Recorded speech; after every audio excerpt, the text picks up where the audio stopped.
Selamat pagi kawan-kawan semua yang di hari Jumat yang penuh berkah ini. Sebetulnya hari ini itu bukan jadwalnya saya, tapi jadwalnya yang sebelum. Tapi karena beliau berhalangan, saya melihatnya hari Jumat ini sebagai Jumat yang berkah di bulan Ramadan. Saya dikasih kesempatan untuk berbagi ilmu yang insya Allah ilmu itu jadi amal yang bisa bermanfaat untuk kita. Rekan-rekan semua, pada kesempatan kali ini saya coba memberikan sharing knowledge kepada kawan-kawan semua yang pada kesempatan kali ini itu tema yang coba saya angkat itu finance for executive. Sebenarnya finance for executive ini baru materi yang hangat ya, karena baru aja saya menyelesaikan pelatihan di bisnis school Kementerian BUMN. Materinya tentang ini. Sebenarnya ada beberapa stream. Izin Pak Meldi, mohon maaf Pak, Ya, sepertinya suaranya agak kecil Pak, agak mendelap. Ya, ayo jelas nggak sih? Waalaikumsalam. Sepertinya chatnya ya Pak ya, karena memang suaranya agak mendelap gitu Pak. Ini Oh, jelas nggak sebentar. sih? Nah, kalau ini jelas Pak. Ini terus. Ya. Ya, materi ini jadi bahan pembelajaran saya kemarin selama 2 bulan ya, paralel baik online maupun offline di bisnis schoolnya Mandiri University yang diadakan oleh Kementerian BUMN. Nah, ini coba saya recap kawan-kawan, saya coba sederhanakan, saya rampingkan lah ya, karena materinya cukup banyak sebenarnya, tapi saya ambil beberapa poin penting. Jadi finance for executive ini nanti terbagi jadi beberapa materi. Yang pertama itu fundamental accounting equation, yang kedua capital budgeting, yang ketiga itu profitability dan leverage, yang keempat cash flow, yang kelima time value of money, yang keenam itu payback period NPV dan IRR, yang ketujuh itu valuasi perusahaan, dan yang terakhir ini yang kita coba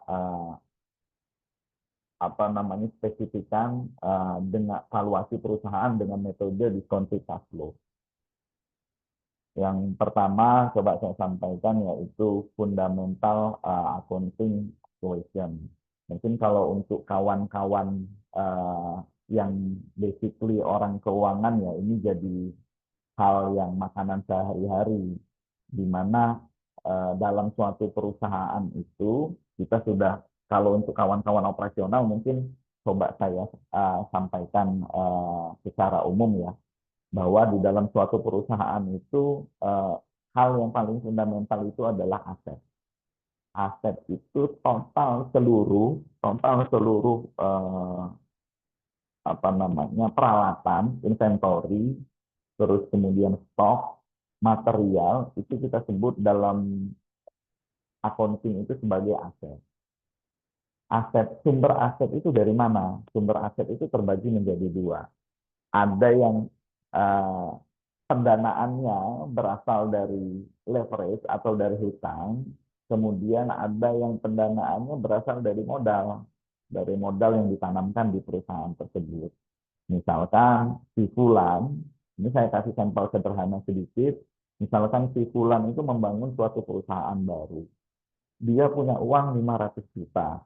500 juta dia bangunkan suatu gudang atau storage yang digunakan nantinya untuk menampung materialnya. Terus kemudian karena dia membutuhkan kendaraan untuk mendistribusikan barang-barang yang dia perdagangkan, akhirnya dia membutuhkan angkutan. Karena dia modal tadi sudah dihabiskan untuk membangun gedung, itu membangun gedung dan membeli material stok, itu apa namanya, dia butuhkan pendanaan baru. Pendanaan barunya itu bisa jadi dari penanaman modal atau dari hutang. Nah, kali ini coba saya spesifikkan kaitan dengan hutang. Jadi dia pinjam dari perbankan, misalkan dia belikan kendaraan, itu menjadi hutang, tapi kendaraannya itu menjadi aset untuk perusahaan si Fulan itu sendiri. Jadi sederhananya seperti itu. Kalau kita sering baca laporan manajemen, mungkin bisa kita lihat aset kita berapa, aset perusahaan PTN 4 regional 7 kita berapa, hutangnya berapa, itu bisa kita lihat. Nah, itu sebenarnya merupakan persamaan fundamental dari akuntansi. Kemudian saya coba sampaikan sedikit perihal capital budgeting. Capital budgeting tadi yang saya sampaikan di periode sebelumnya bahwa sumber pendanaan itu bisa dari modal atau dari pinjaman. Ini kita coba lihat dari dua view ya, dari dua view dari kreditur dan dari debitur. Kalau dari sisi kreditur itu dari sisi kreditur pinjaman yang berasal dari eh, base loan ya, jadi tandanya aset base loan. Jadi pinjaman itu saat si debitur itu mengajukan pinjaman, eh, debitur itu memberikan waranti baik berupa aset, bangunan atau yang lainnya. Itu kita kategorikan sebagai low risk untuk si kreditur. Tapi untuk dari sisi debitur ini menjadi high risk karena aset dia begitu dia gagal untuk mengembalikan pinjamannya, itu aset dia bisa di take over oleh si kreditur. Terus kemudian ada komersial bank loan, institusional bank loan dan yang keempat itu second layan, yang ini dikenal dalam capital budgeting itu sebagai senior debt. Ini dikategorikan sebagai pinjaman yang low risk. Low risk itu kalau identiknya, kalau low risk itu dengan low rate. Jadi semakin tinggi risknya, itu rate-nya atau bunganya itu harus semakin tinggi. Semakin rendah risknya, itu bunganya semakin rendah. Kenapa equity atau saham atau modal ini semakin tinggi risikonya dan semakin tinggi rate-nya ditaruh di junior capital atau definisi? Itu karena bagi si kreditur dia tidak punya waranti apapun, sehingga umumnya saat orang menanamkan modal ke suatu perusahaan, dia mengharapkan return yang lebih tinggi dibanding dengan dia taruh uangnya di perbankan. Misalkan dia deposito itu bunganya 6%, saat seseorang itu mau menanamkan modal ke perusahaan A, dia pasti mengharapkan pengembalian yang lebih tinggi dibanding dengan rate yang ada atau bunga yang ada di perbankan.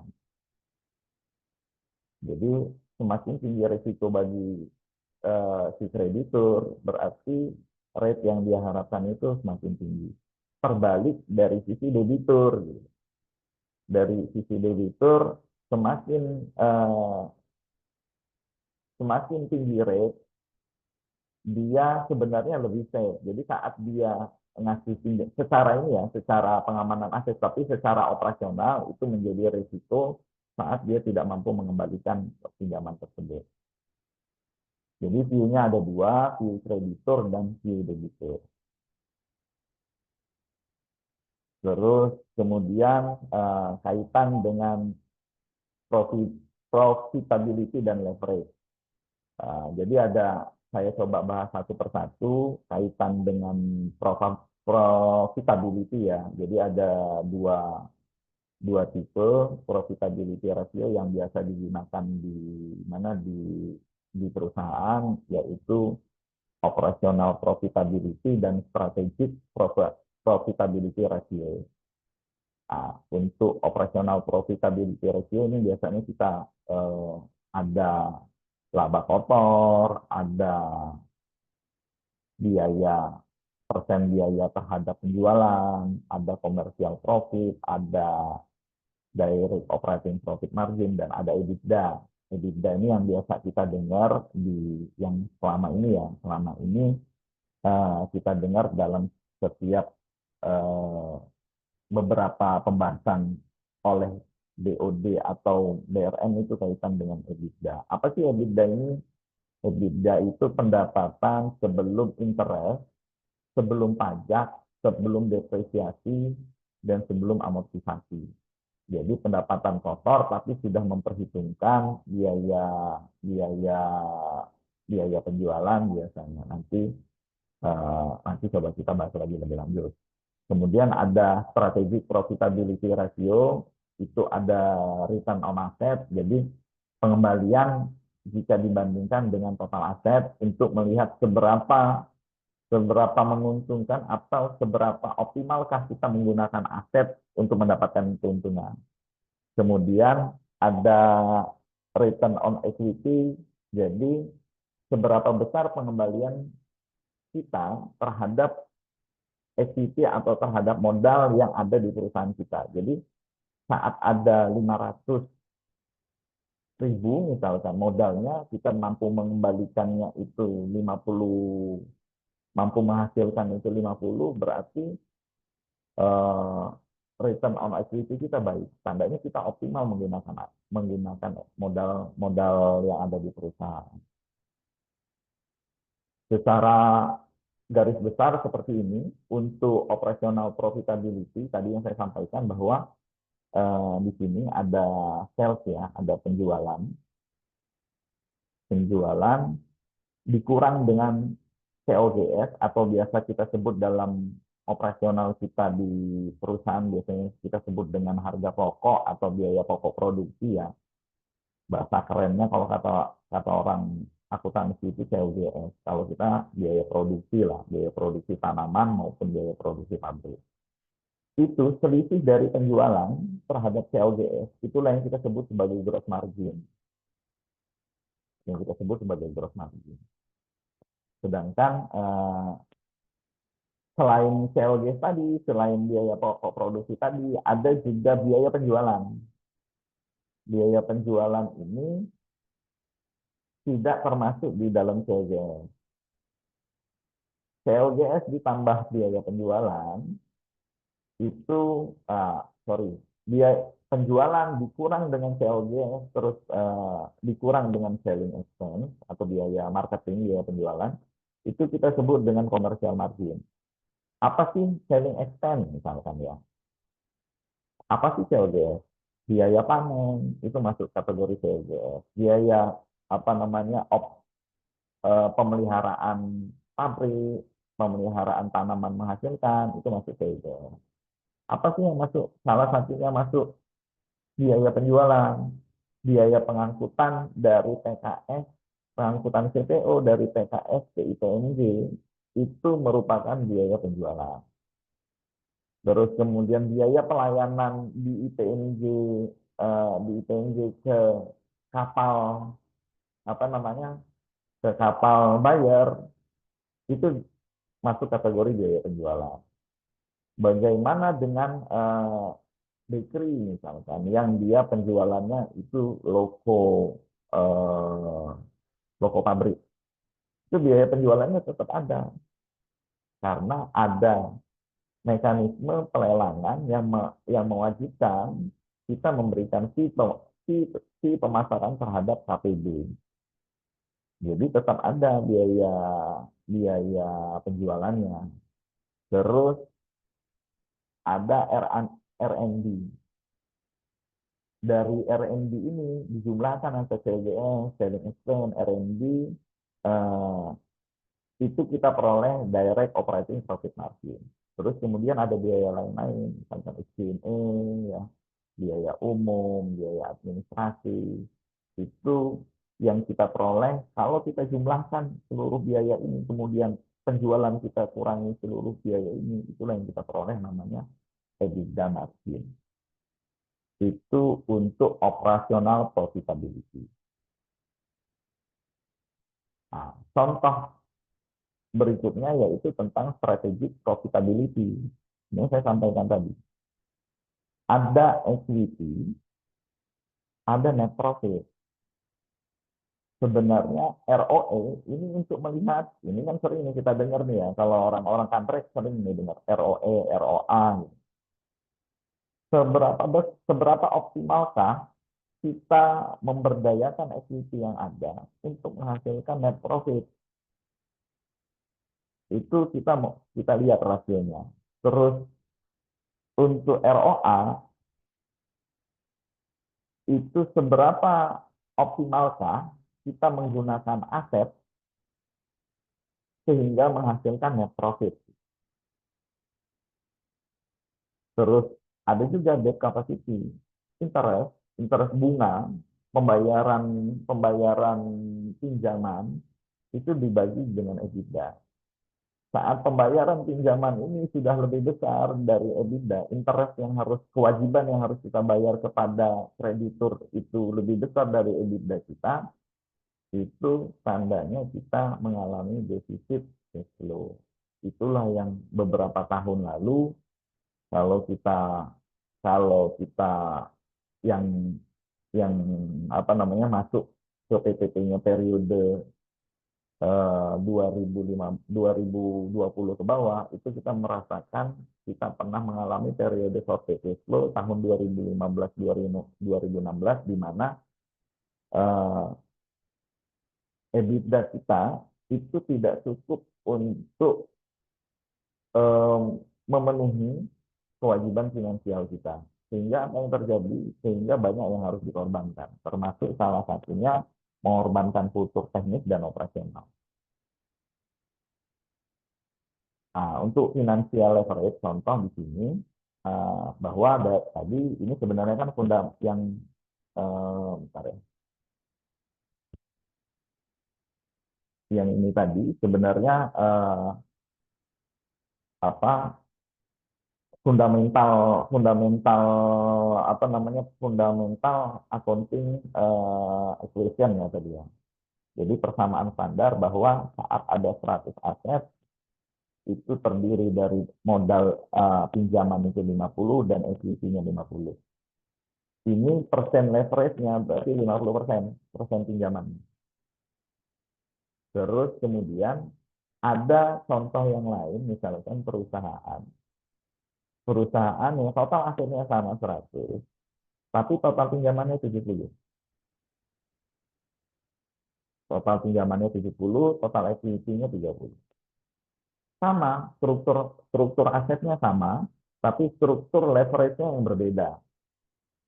Nah, saat dia mampu menghasilkan margin, net profit 8 rupiah misalkan, berarti di sini ROE-nya kalau 8 bagi 30,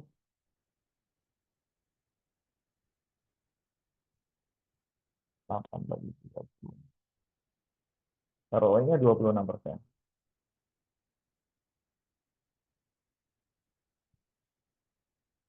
Secara optimalisasi aset, optimalisasi modal, mana perusahaan yang lebih baik? Tentu yang ini.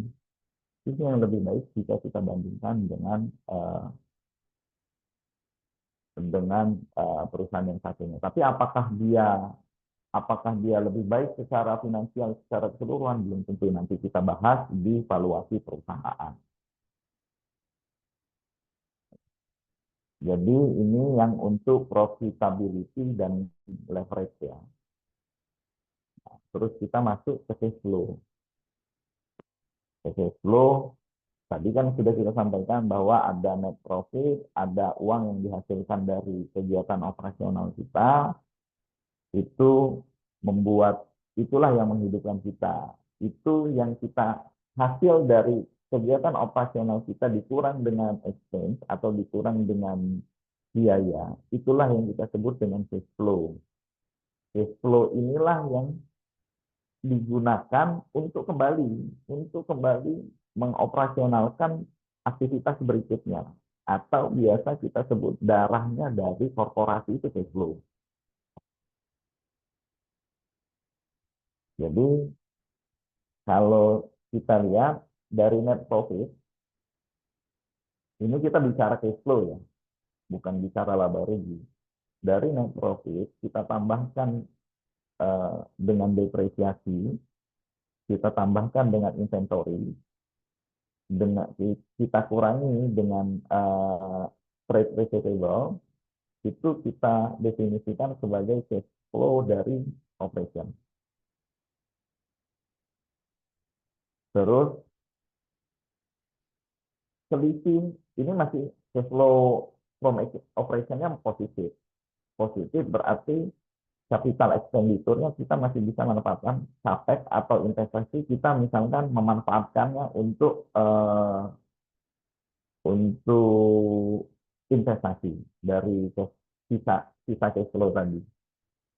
Terus kita kurangi dengan akuisisi, misalkan kita ada mau membeli perusahaan baru, itu kan terus cash flow kita terkeluar, cash out lah, ada value yang keluar. Itu kita sebut cash flow from investing activity. Terus ketika ada pinjaman masuk dan ada dividen yang harus kita bayarkan kepada pemegang saham, itu selisihnya itu kita sebut sebagai cash flow from financing activity. Nah, dari sini itulah yang kita sebut sebagai A plus B plus C, itulah yang kita sebut sebagai total cash flow di perusahaan. Ini darahnya perusahaan. Kadang-kadang pada posisi tertentu kita dipertanyakan mana yang lebih penting antara cash flow dengan keuntungan. Mana yang lebih penting antara cash flow dengan keuntungan. Ini kadang-kadang jadi pertanyaan dalam setiap aktivitas operasional perusahaan. Mana yang lebih penting antara cash flow dengan keuntungan. Hampir sebagian ekonom menyimpulkan, sebagian besar ya, menyimpulkan bahwa cash flow lebih penting dari profit. Karena cash flow ini faktual, sedangkan profit ini on book. Laba rugi ya, laba rugi itu on book. Cash flow itu bisa menghidupkan perusahaan. Profit itu belum tentu bisa menghidupkan perusahaan. Sebagai contoh ya, kenapa dibilang cash flow lebih lebih penting dibanding dengan keuntungan. Sebagai contoh gini, ada satu perusahaan A, setiap tahun dia merugi. Setiap tahun dia merugi. Nggak usah jauh-jauh ya. Kita ngomong PPTN 7 periode sebelum kita restoran.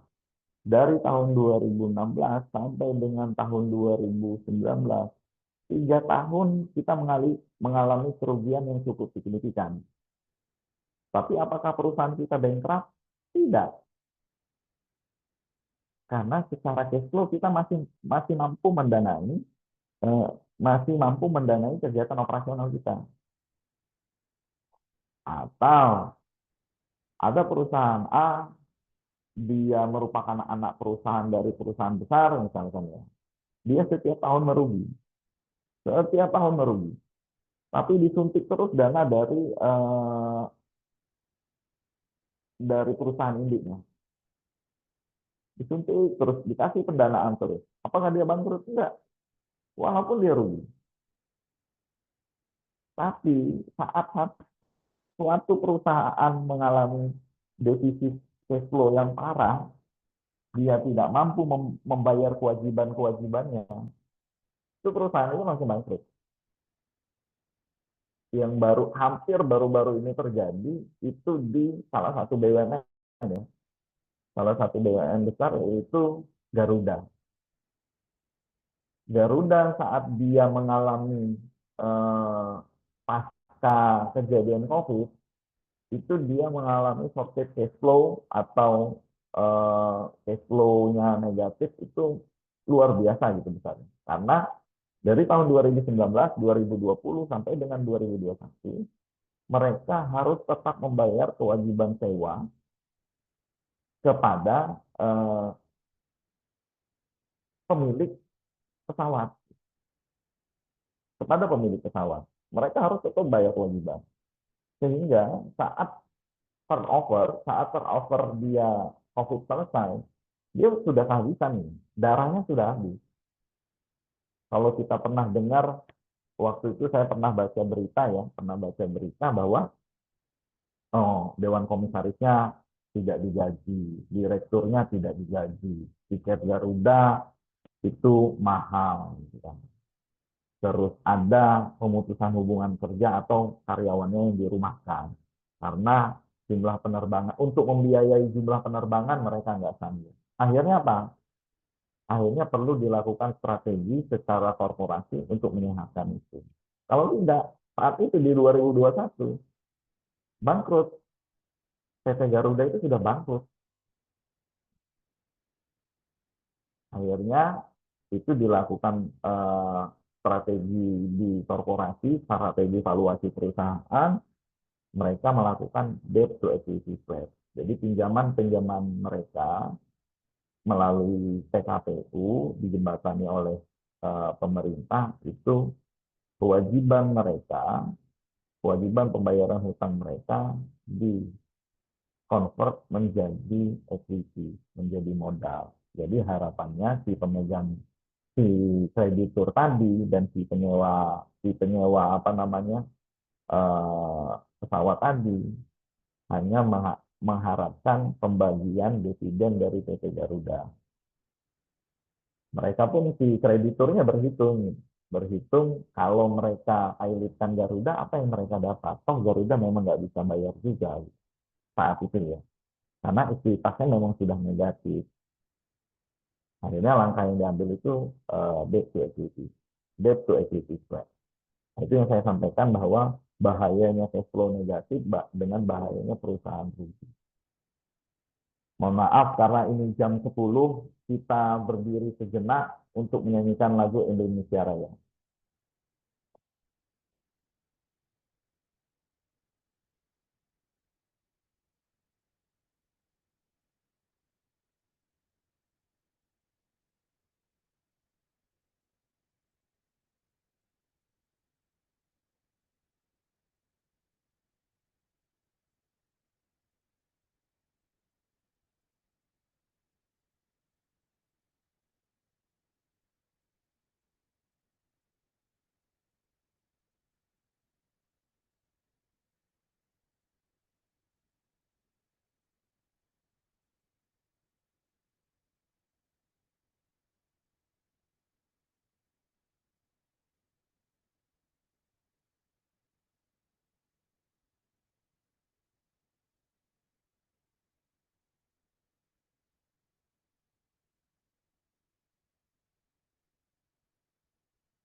Oke, kita lanjut ya, kawan-kawan. Suara saya jelas ya? Izin jelas, Pak. Oke, Oke, saya lanjut ya. Capek juga ngomong terus ya ternyata. Aus, puasa, ulah. Terus kita lanjut ke tahapan berikutnya. Ini konsep namanya time value of money. Ini agak sedikit menarik nanti ya. Saya kasih beberapa pertanyaan kepada kawan-kawan eh, perihal time value of money. Nanti kita bisa resume setelah beberapa slide. Yang pertama, ini untuk mengetahui time value of money, ini saya kasih dua pertanyaan ke kawan-kawan. Saya kasih dua opsi. Yang pertama, seandainya kawan-kawan dikasih uang $1 miliar saat ini, atau seandainya juga kawan-kawan dikasih uang $1 miliar, tapi uangnya $1 miliar itu saya kasihkan di tahun depan. Kira-kira dari dua dua apa namanya kejadian ini, yang kawan-kawan pilih yang mana? Yang ini kah? Atau yang ini? Izin Pak, yang ini Pak. Ah, ini saya kasih A ya, ini saya kasih B. Yang mana yang dipilih? Yang A. Oh, yang A ya. Oke, cocok. Oke, saya kasih opsi yang kedua. Bagaimana kalau eh, saya kasih uang $1 miliar saat ini, ya, ini A, ini B. Atau saya kasih uang 1,2 miliar dolar, tapi 1,2 miliar dolarnya saya kasih tahun depan. Ada yang bisa kasih pendapat A atau B yang mau diambil? Pak. Dikasih A. Kenapa dikasih? Kenapa milih A? Selisihnya kan cuma 200 juta Pak ya. Katakanlah 1 miliar dengan 1,2 M. Oke, Berarti kan selisihnya hanya 200 juta. Tapi oke, selisih itu jangkanya 1 tahun Pak. oke, Dengan duit 1 miliar dikasih saat ini, dalam oke, saja jangka 1 tahun mungkin lebih dari 1,2 M yang kita dapat gitu. Kita asetkan atau kita putar uangnya seperti itu Pak. oke. Berarti masih pilih poin yang A ya? Ya Pak. Oke. Saya kasih pertanyaan ketiga. Saya, ini ada opsi lagi, A atau B. Dua-duanya ini uangnya saya kasihnya tahun depan. Yang pertama, saya kasih uang $1,4 miliar, atau saya kasih kontrak atau saya kasih deposito yang cairnya itu tahun depan sebesar 1,3 miliar, di mana rate pengembaliannya itu 10%. Ini sama-sama tahun depan uangnya. Pilih B Pak. Pilih B ya. Ya. Pilih B. Ada yang pilih A?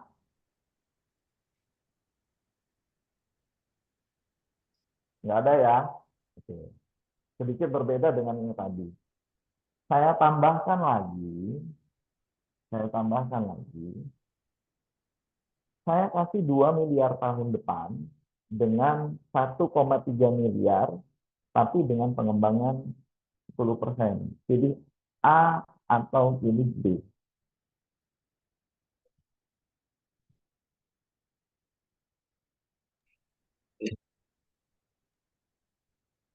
Pilih A. atau Maaf Pak. Pilih A kalau ini.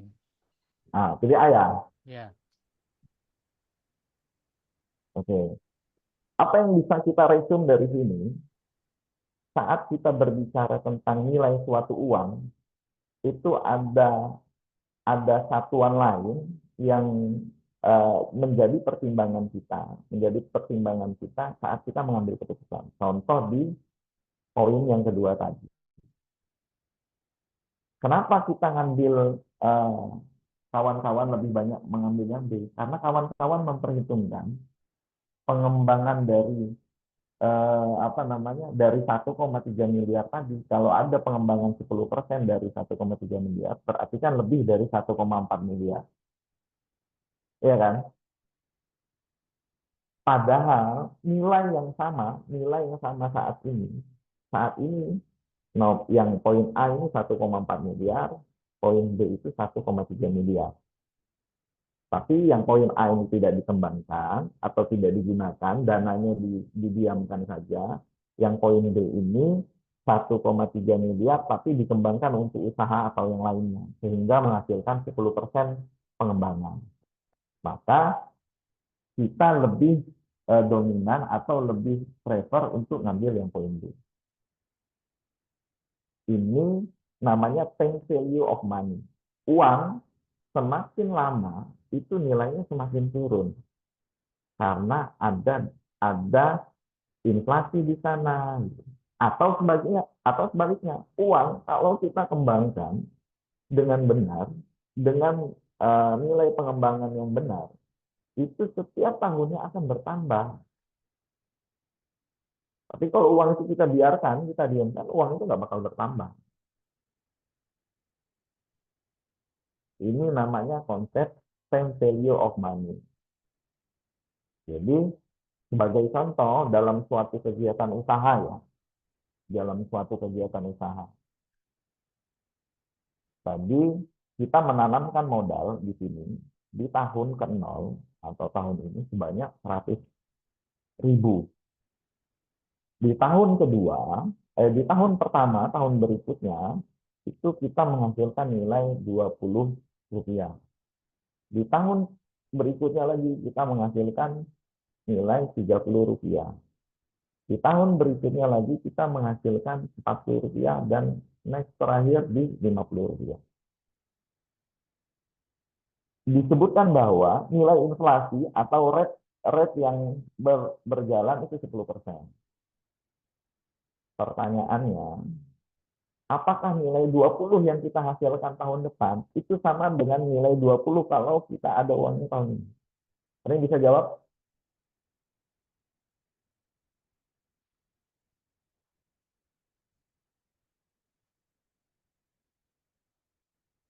Nilai 20 rupiah yang kita peroleh tahun depan, apakah nilainya setara dengan nilai 20 yang kalau nilai 20 saat ini? Beda lah, Pak. Beda ya. Apa faktor Iya. yang mempengaruhinya ya?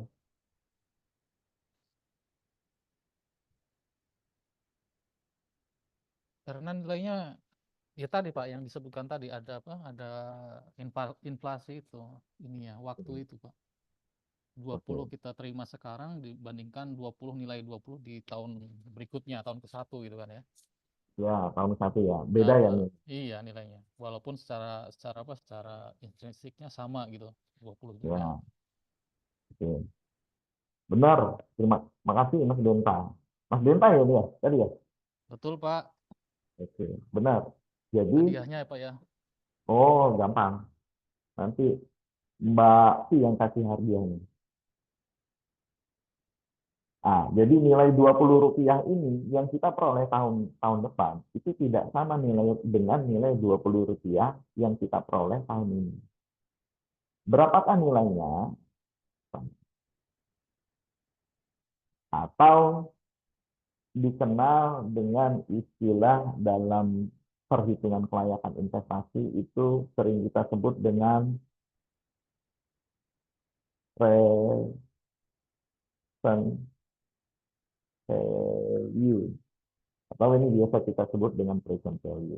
Jadi ini umumnya time value of money ini kita gunakan untuk menilai berapa yang kita peroleh di tahun yang ketiga atau keempat yang disampaikan Mas Benta tadi ya, nilai tahun 1 itu 20 rupiah itu nggak setara Pak dengan tahun ini. Berapa sih 20 itu kalau setara dengan tahun ininya? Kita gunakan namanya dengan metode present value. Kita hitung dengan mempertimbangkan rate-nya 10% atau inflasinya tadi 10%, kita peroleh bahwa nilainya itu nilai 20 yang kita peroleh tahun depan itu ternyata hanya 18,2 rupiah. Nilai 30 yang kita peroleh tahun kedua itu ternyata hanya 24,8. Nilai 40 tahun ketiga itu ternyata hanya 30,1. Nilai 50 tahun keempat itu hanya present value-nya itu hanya 34,2. Itulah yang apa namanya yang kita sebut dengan value of money. Ini yang menjadi dasar dalam perhitungan kita nanti, dalam perhitungan finansial, dalam perhitungan kelayakan investasi, itu semua mengasumsikan terhadap present value. Jadi nilai rupiah saat ininya berapa? Nilai rupiah saat ininya berapa?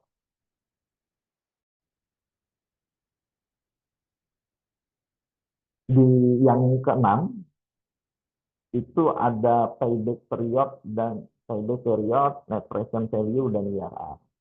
Ini sebenarnya tools ya, tools yang common, yang umum digunakan saat kita menilai kelayakan suatu project, kelayakan suatu usaha, atau kelayakan apa ya, sesuatu kelayakan kegiatan baru yang mau kita lakukan di perusahaan. Misal saat kita mau apa namanya mau berinvestasi tanam ulang, kita harus hitung dulu gitu. Payback periodnya berapa, IRR-nya berapa, net present value-nya berapa. Atau kita mau beli apa namanya teknologi baru. Teknologi baru itu mampu menghasilkan keuntungan nggak buat kita. Toolsnya itu ada banyak gitu. Salah satunya ini tadi, payback period, net present value, atau IRR, atau internal rate of return.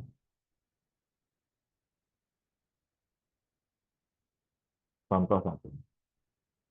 Saat saya berinvestasi, payback period ya, kita bahas satu-satu.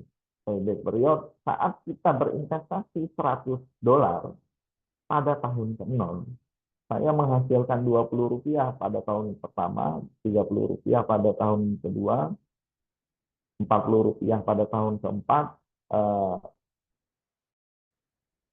Rp50 pada tahun kelima. Pertanyaan terbesar, berapa lama saya membutuhkan waktu untuk mengembalikan nilai investasi saya awal? 3 tahun sekian bulan, Pak. 3 tahun? 3 tahun sekian bulan. Oh, 3 tahun sekian bulan ya. 3 tahun sekian bulan, tadi Mas Bondu menjumlahkan dapatnya dari mana Mas Bondu? Dari perolehannya setelah investasi, Pak. Oke, perolehan setelah investasi ya. Ya, 3,2 tahun. Waktu yang dibutuhkan untuk mengembalikan nilai investasi awal kita selama 4 tahun ke depan. Jadi 3,2 tahun atau 3 tahun 2 bulan kurang lebih. Berarti saat kita berinvestasi itu sampai 4 tahun, 0,8 bulan itulah kelebihan dari investasi yang kita peroleh, dampak investasi positif yang kita peroleh. Terus kemudian balik lagi yang kedua, net present value. Saat kita balik lagi berinvestasi, contoh yang sama, 100 miliar, berapakah net present value dari total project ini? Rumus net present value itu ini. Modal awal ditambah nilai kan tadi udah saya sampaikan ya, nilai Rp20 tahun pertama itu tidak sama dengan Rp20 tahun ini. Berarti kita harus hitung balik. Rumusnya apa? Ini. Tahun pertama Rp20 dibagi 1 plus rate.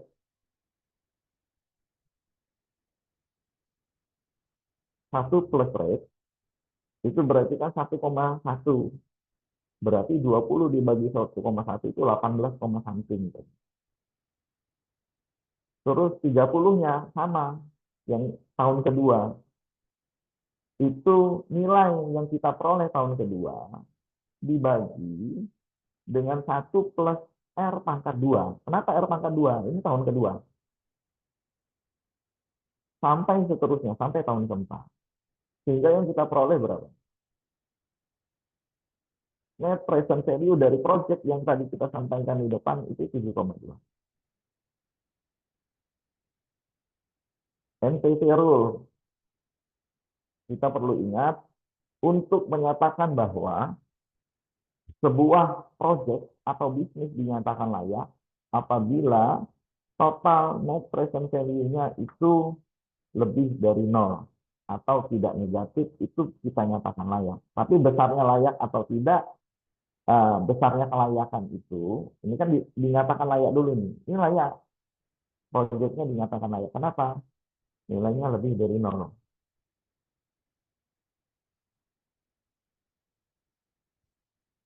Next, saya ke IRR. Apa sih IRR itu? Tadi kan kita udah payback period, terus apa namanya, ada IRR, net present value, dan yang terakhir IRR. IRR itu discount rate yang diperlukan oleh suatu kegiatan usaha sampai dengan net present value-nya 0. Sampai dengan net present value-nya sama dengan 0. Contoh ini. Contoh tadi, yang pekerjaan tadi, net present value, IRR-nya itu 18,3. Jadi saat IRR-nya 18,3, ini kan tadi, ini rate-nya 10,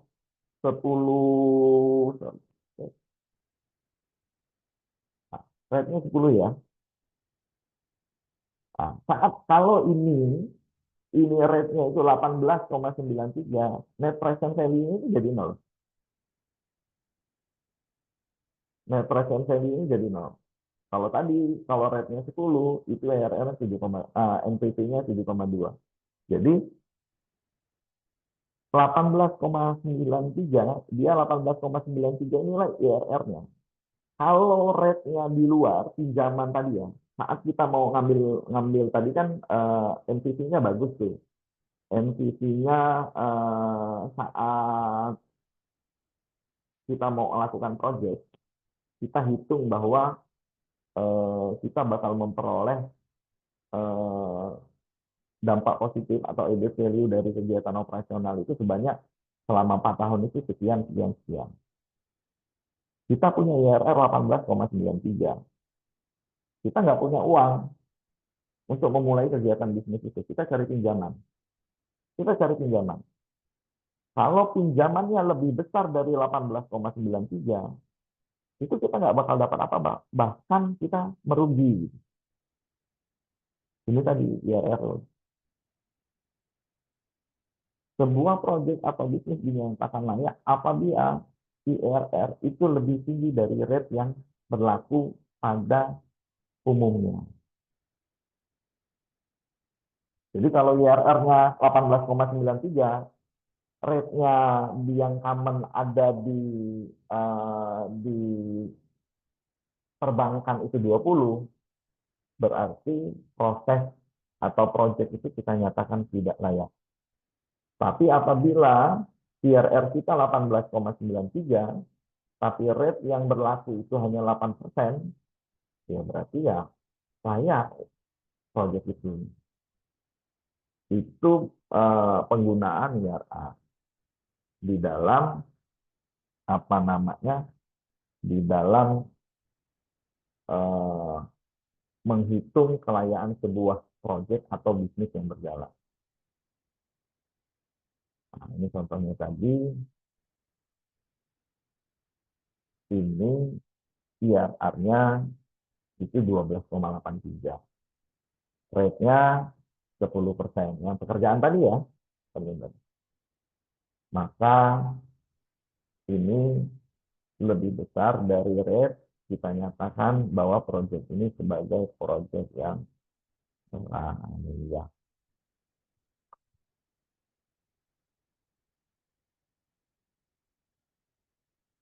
Sampai dengan tes ke-6 ini cukup jelas atau ada yang mau ditanyakan kawan-kawan?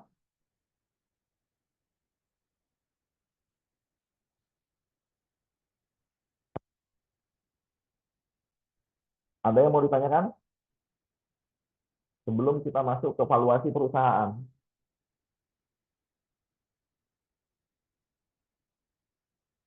Berarti suara saya jelas ya, berarti? Dengar jelas, Pak.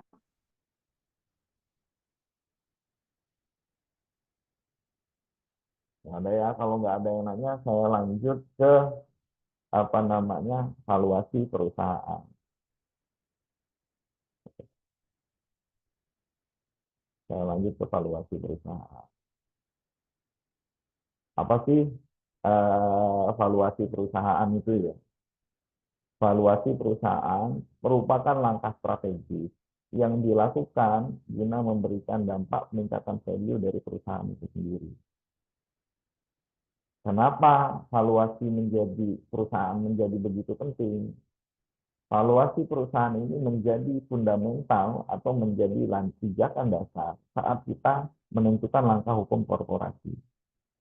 Saat kita ingin membeli atau menjual perusahaan. Saat kita merencanakan strategi terbaik perusahaan.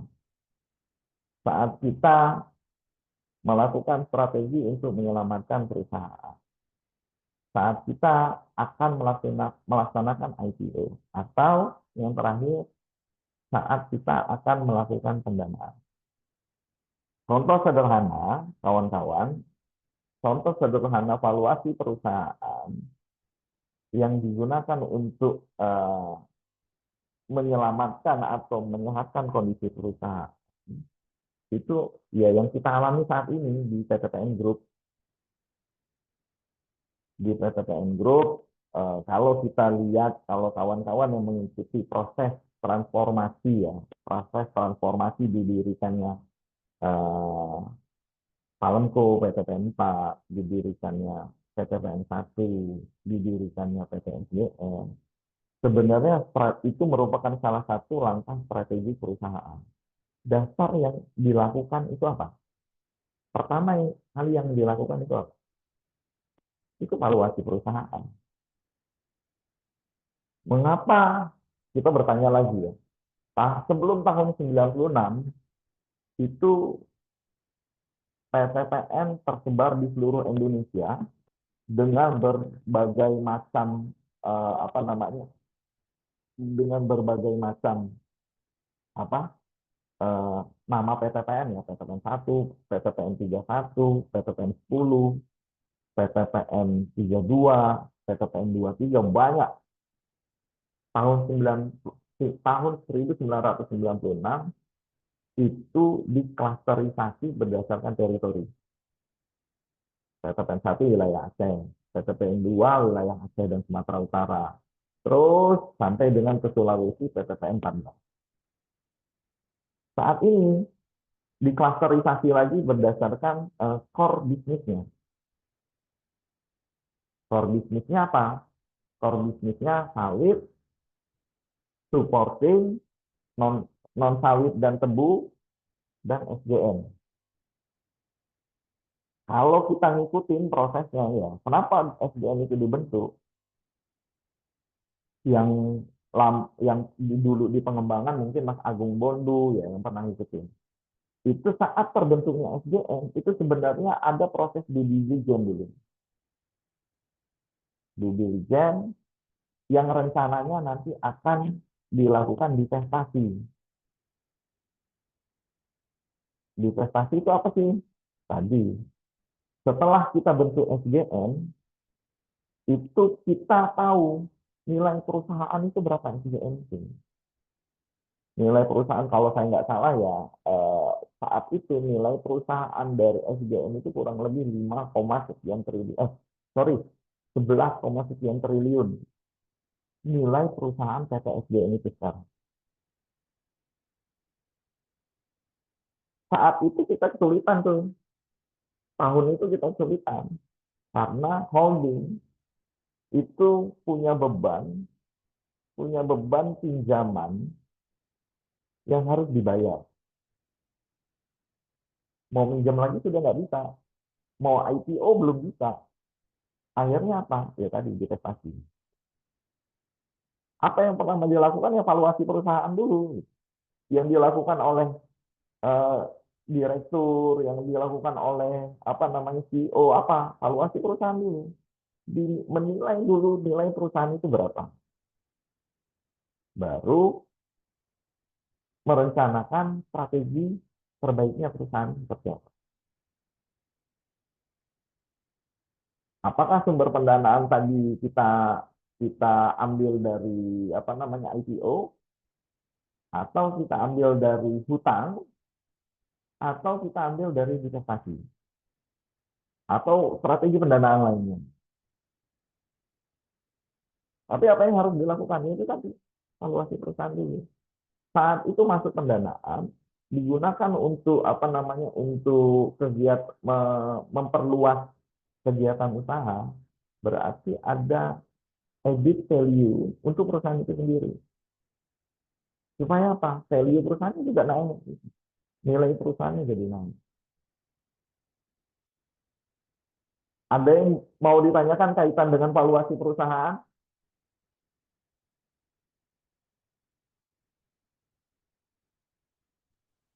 Izin, apakah ada yang ingin ditanyakan Bapak dan Ibu?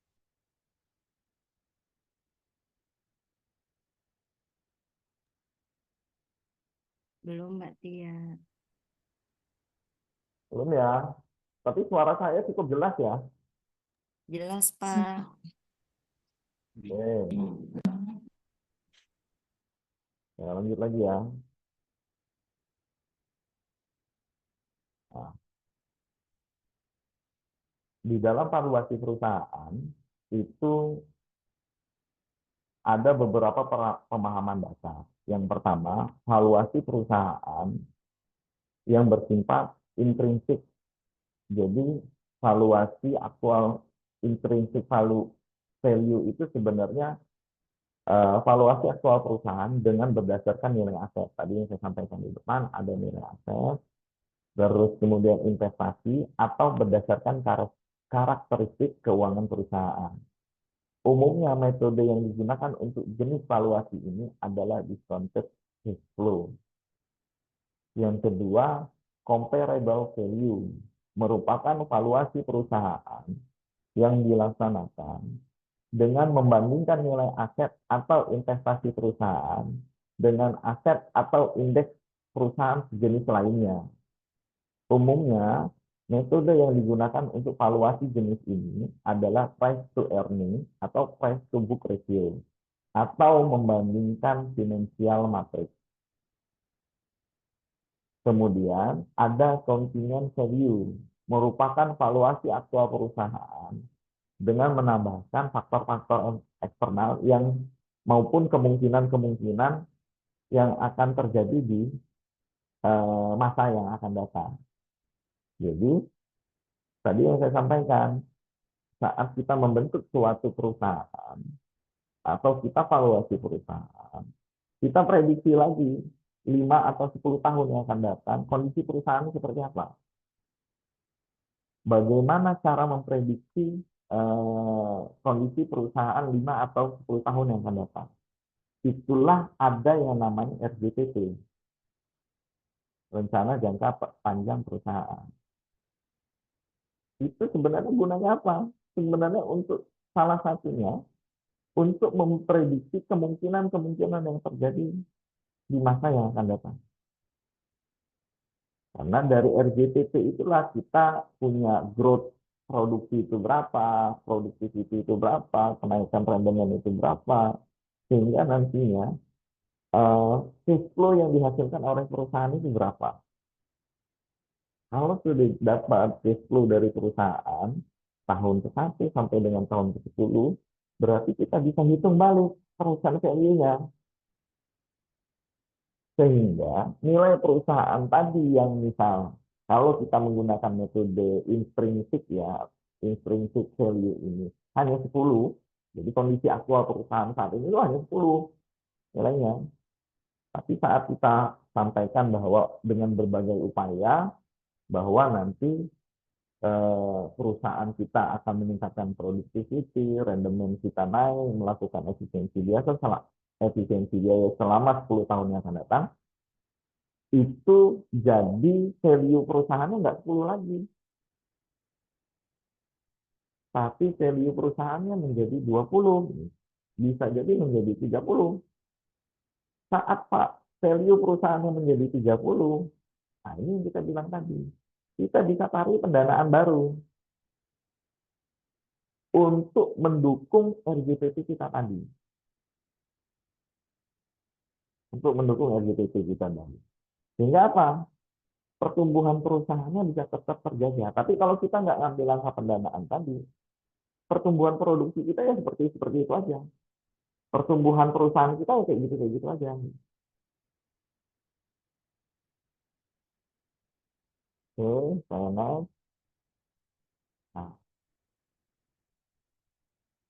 jadi di awal saya sampaikan fundamental equation, accounting equation, bahwa aset itu sama dengan debt plus equity. Aset itu terbagi menjadi dua, non operating asset dan operating asset. Itulah yang value dari hutang tambah modal itu sama dengan value dari perusahaan. Value nilai dari apa namanya operating asset ditambah dengan non operating asset itu sama dengan value dari perusahaan. Ini neraca ya. Nah,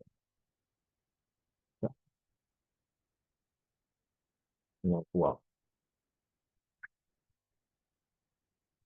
Ini yang disebut dengan valuasi perusahaan. Nah, sampai dengan di sini kita bisa tahu bahwa valuasi perusahaan dari yang saya sampaikan konsep dasar di awal, fundamental equation tadi, sampai dengan cash flow, sampai dengan time value of money, itu dijadikan sebagai dasar untuk menghitung valuasi perusahaan. Ini saya ambil contoh,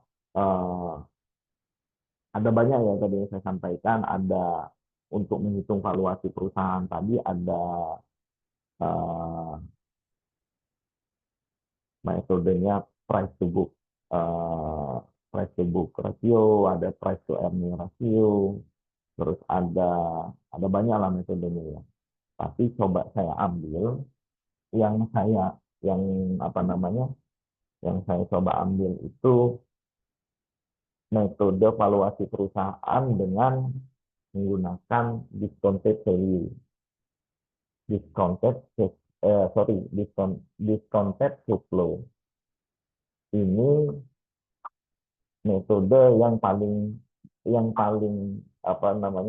mudah dan common digunakan saat perhitungan valuasi perusahaan. Jadi dengan menggunakan metode discounted cash flow ini atau DCF ini, kita menggunakan valuasi yang menggunakan konsep perhitungan net present value untuk menentukan nilai sekarang dari arus kas di masa depan. DCF sendiri terbagi menjadi dua. Ada yang direct metode, perhitungan berdasarkan aktual, hanya memperhitungkan uang masuk, uang keluar berapa. Atau dengan indirect method. Ini yang sedikit lebih kompleks, perhitungan dengan menggunakan statement pendapatan di dalam neraca, di dalam laporan keuangan, dengan menyesuaikan adanya transaksi non-cash lainnya atau berdasarkan data-data laporan keuangan. Ini metode DCF. Next, metode DCF ini persamaannya ini.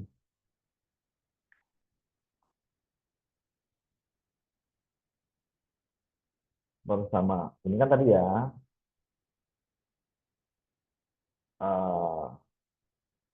Present value dari cash flow selama periode pertumbuhan atau periode tertentu ditambah dengan present value dari terminal value perusahaan.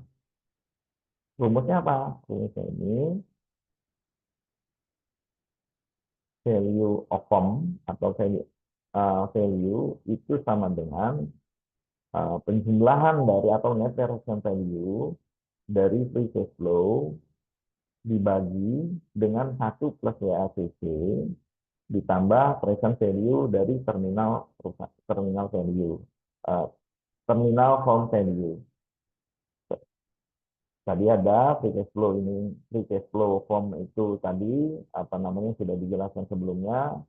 WACC itu weight average cost of capital. Persamaannya itu ini.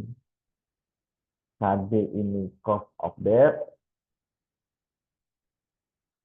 atau besarnya rate pinjaman dikali dengan 1 dikurang tax, 1 dikurang pajak, dikali lagi dengan D ini debt ya, D ini hutang. D sama dengan hutang, E itu sama dengan equity.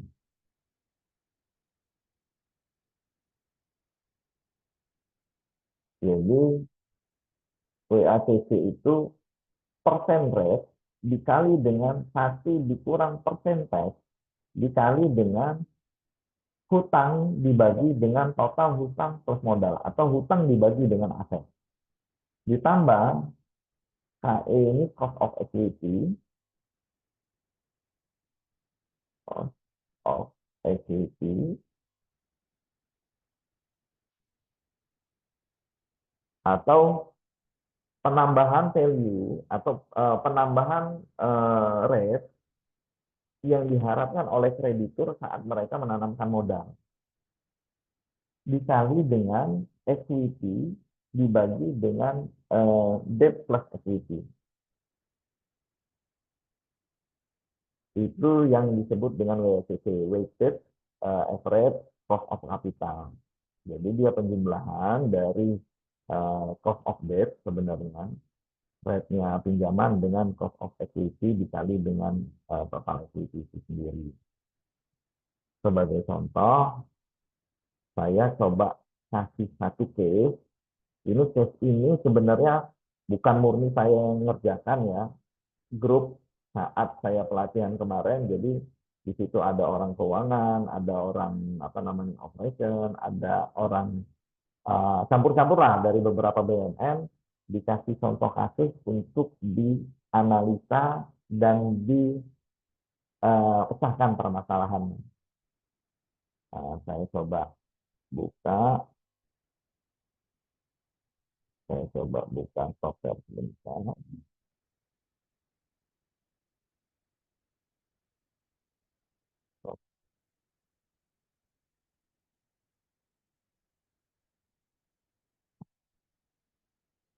Ini contoh kasusnya yang kemarin diberikan kepada kami untuk kami coba selesaikan, yaitu kaitan dengan PT Pos Indonesia. Tapi case-nya ini bukan case-nya PT Pos, hanya menggunakan ininya PT Pos, tapi kasusnya itu dimodifikasi, bukan kondisi aktualnya si PT Pos sendiri. Disampaikan ini kondisi PT Pos Indonesia bla bla bla bla, bahwa PT Pos itu terbagi jadi 3, PT Pos itu sudah jadi holding gitu. Ada pos finansial, ada pos logistik, pos properti, terus kemudian kami dihadapkan pada kasus dikasih portofolionya si PT Pos Logistik itu seperti apa gitu. neracanya. Nah, ini dikasih neracanya. Ini ada operating revenue-nya berapa, cost of service-nya berapa, gross profit berapa, sehingga nanti dikasih satu case. Dikasih satu case ini bahwa PT Pos Logistik Indonesia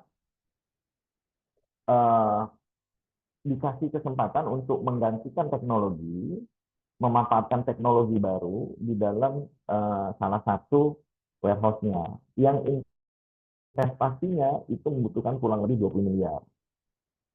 20 miliar berarti ini investasi.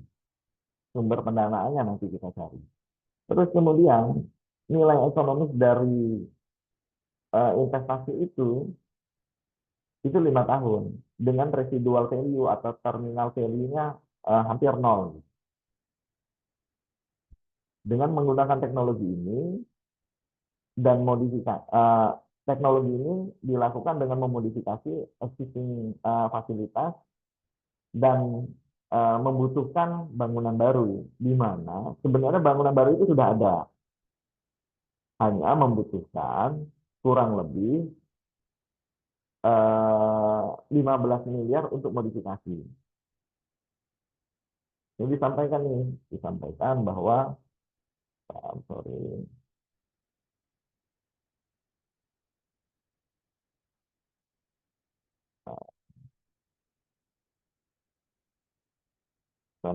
bahwa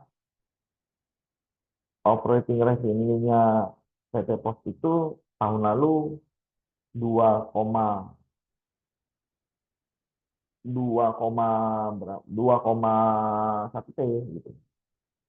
Terus dan ini akan sama pertumbuhannya selama 5 tahun dengan pertumbuhan itu 15% per tahun. Dengan range pertumbuhan itu 10 sampai 20. Ada yang 10, ada yang 20, ada yang 15, tapi secara rata-rata 15. Terus kemudian dengan menggunakan teknologi ini itu mampu memberikan efisiensi gitu. Memberikan efisiensi di mana labor cost untuk PT Pos Logistik Indonesia ini kurang lebih 35% dari bisnis revenue. Di mana dari total 35% ini ada cost untuk energi sebesar 15%. Apabila menggunakan teknologi baru ini, maka itu akan mereduksi kurang lebih 4-6%. 4-6% dari biaya energi dan biaya tenaga kerja. Tapi di satu sisi, ini akan meningkatkan biaya maintenance kurang lebih, biaya maintenance ya, 4-6% juga. Di mana biaya maintenance itu 0,5% dari bisnis revenue. Nah, atas dasar kondisi tersebut,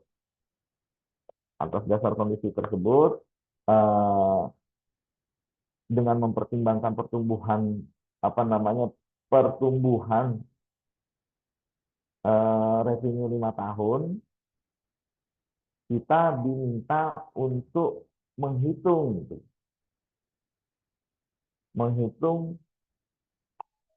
berapa sih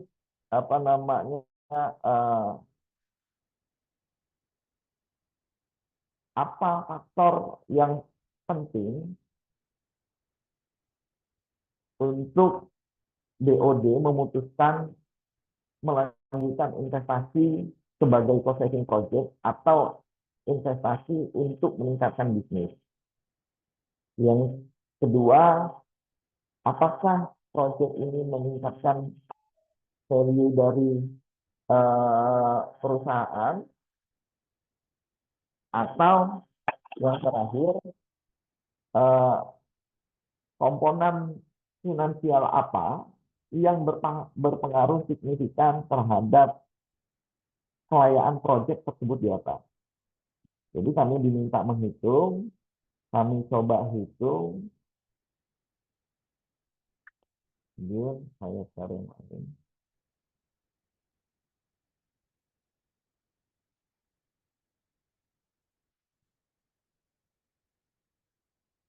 Jadi atas dasar kondisi tersebut dengan parameter-parameter yang ada, kami coba hitung, gitu. Kami coba hitung bahwa pada tahun 0 investasi pendapatannya masih sama, tahun berikutnya itu karena pertumbuhannya ya tadi pertumbuhannya yang eh,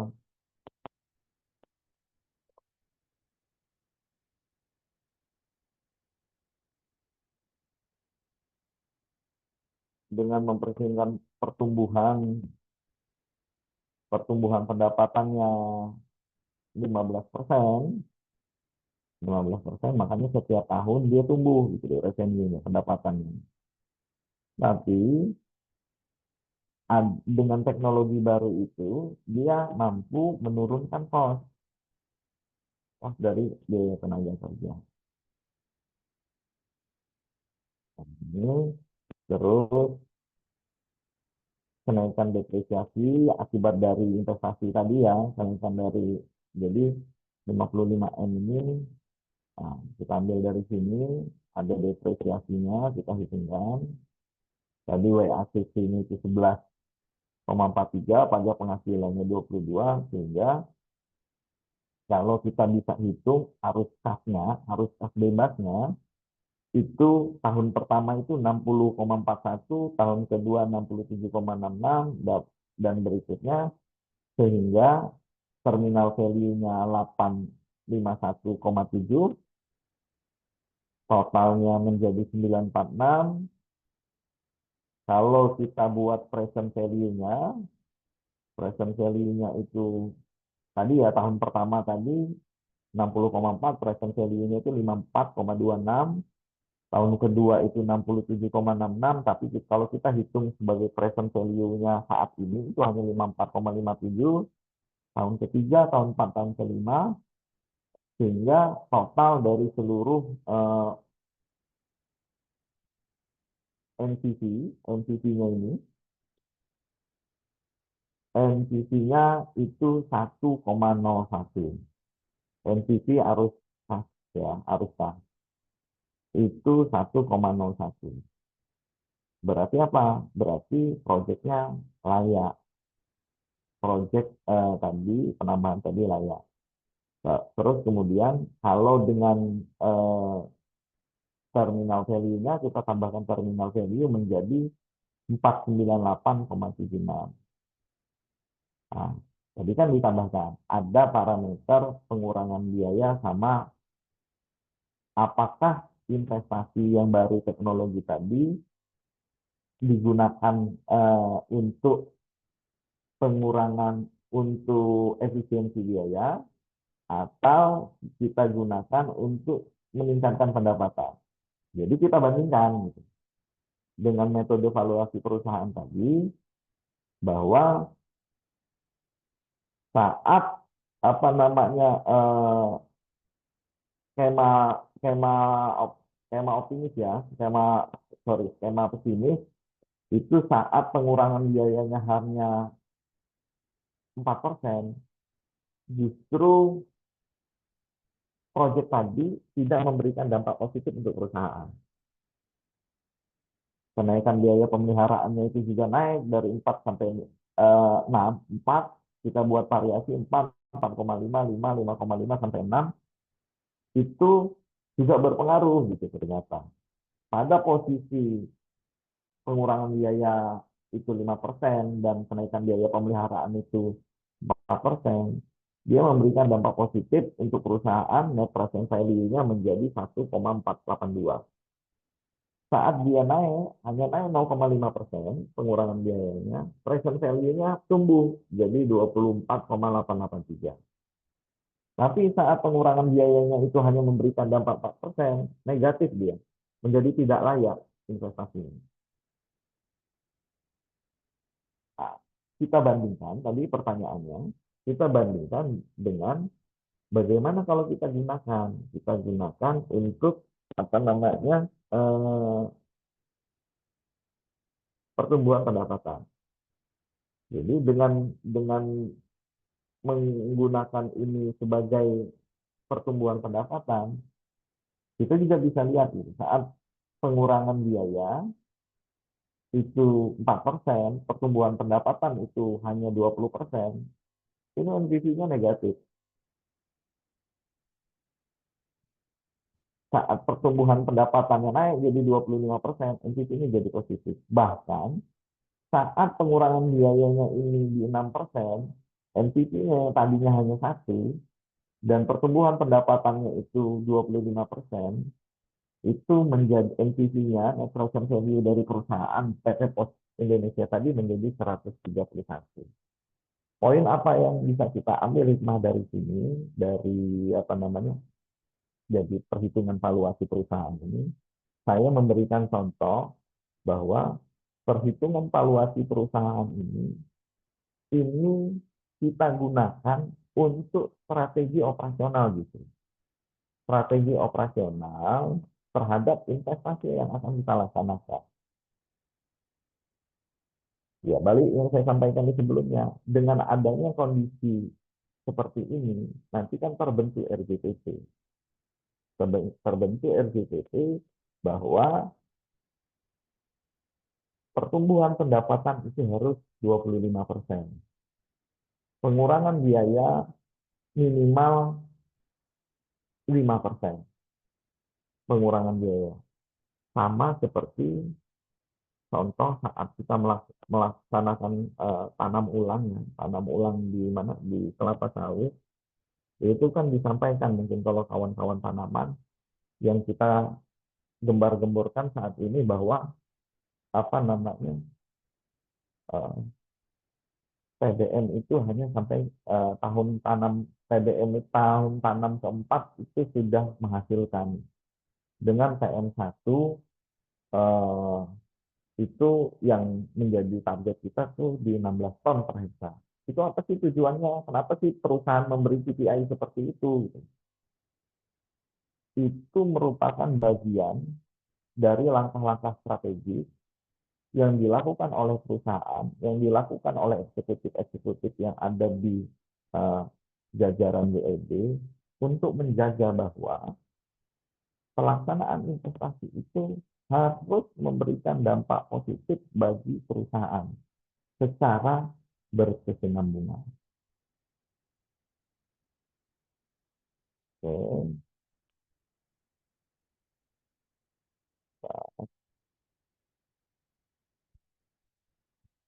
Balik.